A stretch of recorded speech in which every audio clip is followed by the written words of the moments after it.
El señor Fernández, yo creo que eso no es ingenuo, pero el señor Fernández supuestamente le llegó a alguien y le sopló aquí al lado que un refinanciamiento de la deuda implicaba un resurgir de la economía. En consecuencia, retorno al caso que me compete en este momento. En consecuencia, ¿qué iba a hacer Fernández en el momento en que ha engañado a todo el pueblo argentino, engañó a Cristina, engañó a Néstor, engañó a todo el mundo? ¿Qué va a hacer? Va y se arrodilla, nada más y nada menos, con quienes hicieron esa resolución en contra de Venezuela, que es el Cártel de Lima. El Cártel de Lima, porque es un cártel. La decisión por parte del presidente Fernández, porque es él el directo, el que da la orden. Yo no puedo culpar a Cristina de esto, no puedo culpar a todos los movimientos populares en Argentina por una decisión que ha tomado un tipo que es ambivalente, ambiguo, que sigue traicionando, no es de ahora. Eso lo vengo diciendo yo desde hace ratito. Incluso antes de ser electo Fernández ya él tenía una posición, digamos, muy ambigua con respecto a Venezuela y casi que casamentera con el Fondo Monetario. ¿Cómo es posible que el gobierno argentino permita que otro país humille al presidente Alberto Fernández?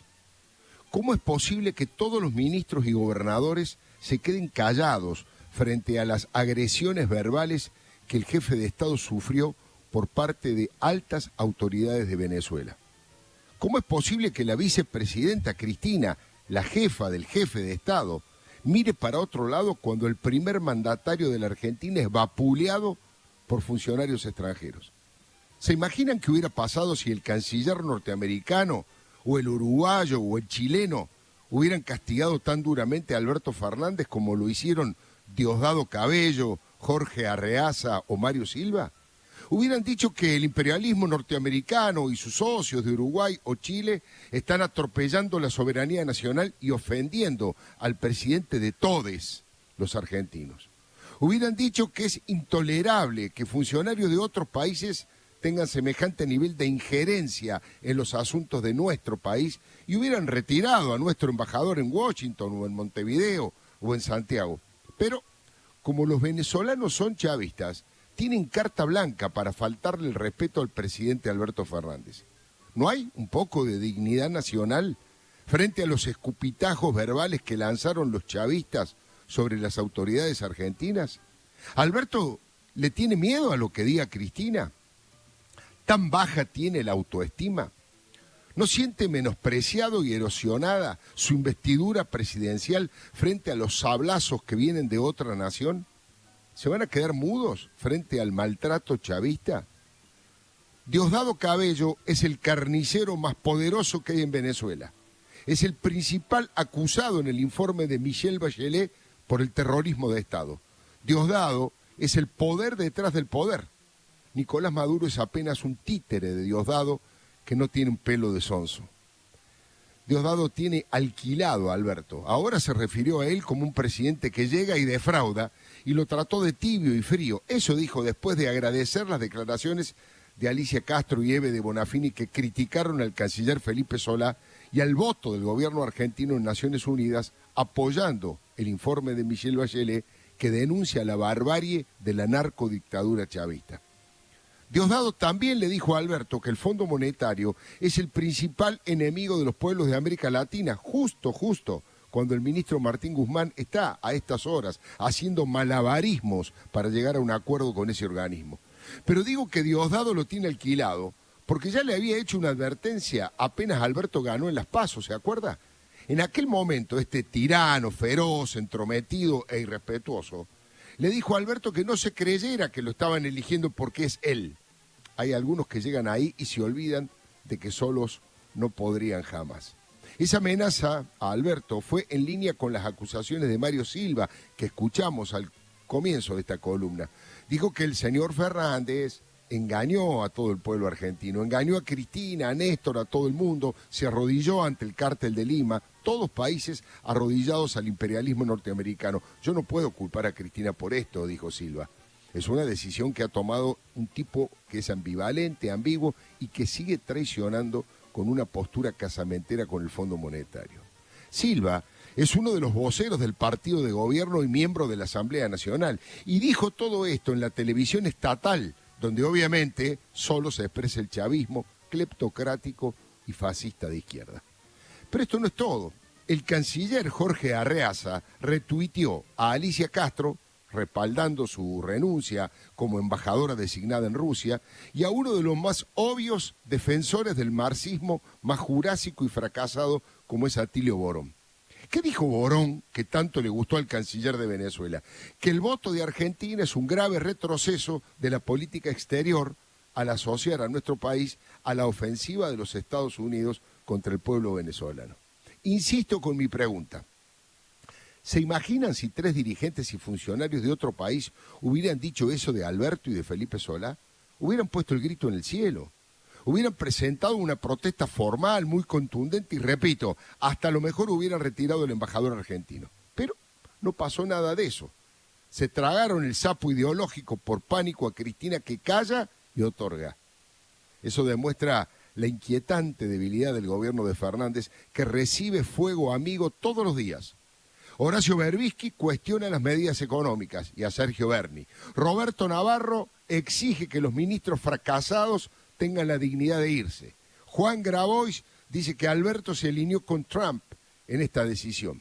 Eve le pidió perdón al pueblo venezolano, a Chávez y a Néstor, y dice que le da vergüenza el gobierno que ella votó, y Alicia Castro aseguró que es la misma actitud que hubiera tomado Macri. Hasta Luis Delía metió a Cuba y a Cristina en el medio. Carlos Raimundi, que expresó una posición similar a la de todos estos críticos de Alberto, sigue en su puesto. Ayer Santiago Cafiero lo ratificó en el Congreso y dijo que estaban muy conformes con su tarea. De todos modos, la palabra del jefe de gabinete está más devaluada que la del presidente, y eso es mucho decir, ¿no? Ahora, ¿alguien va a defender a Alberto Fernández? ¿El presidente va a reaccionar frente a esta mojada de oreja de otro país? La gran verdad es que todo esto desnuda el proyecto de Cristina, que está hermanado con el régimen de Maduro. Me gusta definirlo como chavismo K, va a los bifes, es claro. Es nacional populismo autoritario y cleptocrático.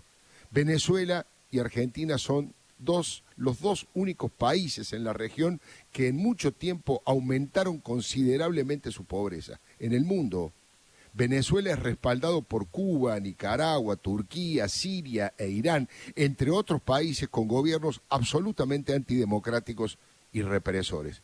¿Cómo es posible que el fanatismo de la ideologitis empuje a estos argentinos a convertirse en cómplices de los crímenes de lesa humanidad, torturas, desapariciones y de la destrucción de la economía que empujó a más de 4 millones de venezolanos al exilio? Ayer les comentaba que, ignorando los acontecimientos históricos, Bonafini dijo que Venezuela les abrió las puertas a los argentinos que tuvieron que escaparse de la dictadura de Videla. Eso fue cierto. Allí fueron recibidos con los brazos abiertos y por diversos periodos Tomás Eloy Martínez, Pepe Eliayev, el ex senador Adolfo Gas, Rodolfo Terraño e Hipólito Solari Irigoyen, entre otros.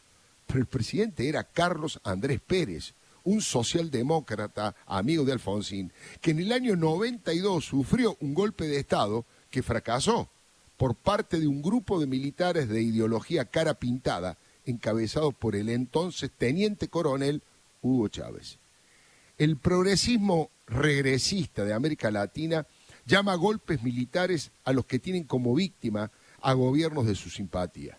Si ese acto subversivo es protagonizado por uniformados de su mismo pensamiento ideológico, le llaman revolución emancipadora.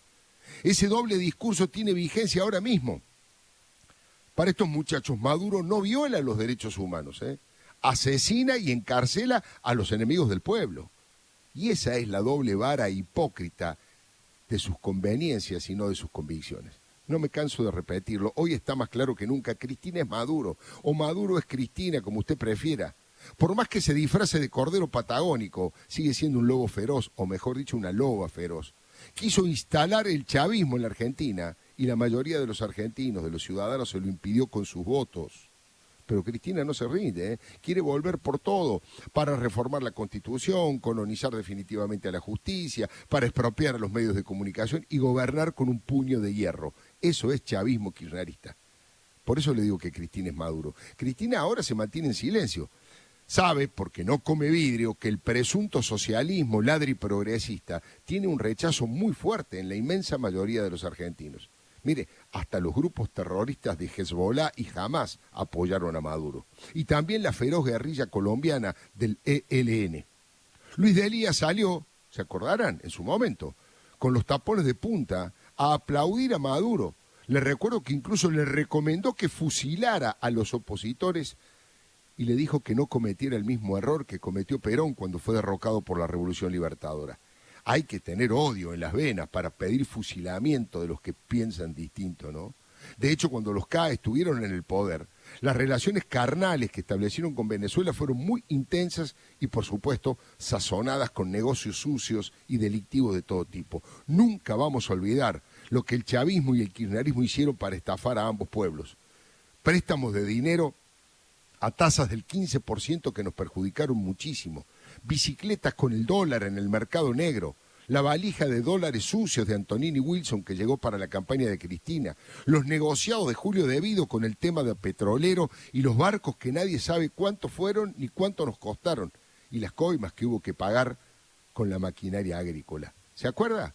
De la embajada paralela de los negocios y los negociados, la encabezó Claudio Uberti, hoy arrepentido, que confesó ante la justicia que en una sola operación, escuche bien, en una sola operación trucha realizada con bonos de la deuda argentina en el 2007, Néstor y Chávez se quedaron con 25 millones de dólares cada uno y que la parte del presidente argentino llegó al país en billetes verdes, en aviones especialmente fletados.